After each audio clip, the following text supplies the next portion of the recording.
আমার হাতে আছে একটা ক্যাপাসিটার। এই ক্যাপাসিটার আমরা মূলত বাড়িতে যেসব ফ্যান ব্যবহার করি সেসব ফ্যানের মধ্যে ব্যবহৃত হতে দেখি।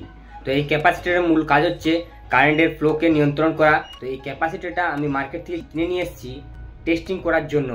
আমি যদি এই ক্যাপাসিটারটিকে একটা বোর্ডের মধ্যে ডাইরেক্ট লাইনে ঢুকিয়ে যদি সুইচ দিই তাহলে ক্যাপাসিটারটার কি হাল হয় সেটা আমি চেক করব।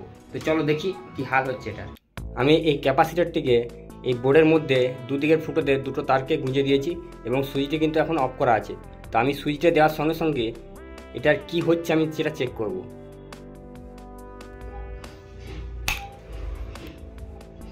তো এখনো পর্যন্ত বন্ধুরা কিছু হয়নি, কি হবে আমি জানি না। সুইচটা কিন্তু দেওয়া আছে।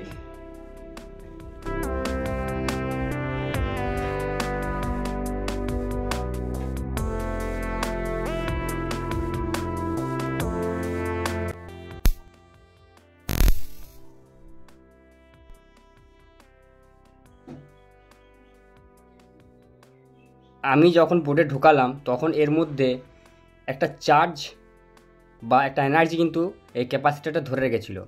তো যখনই আমি দুটো তারের মধ্যে এটাকে টাচ করালাম একবার কিন্তু আগুনের ঝলকানি আমরা দেখতে পেলাম, তারপরে আর কোনো রিয়াকশান নেই।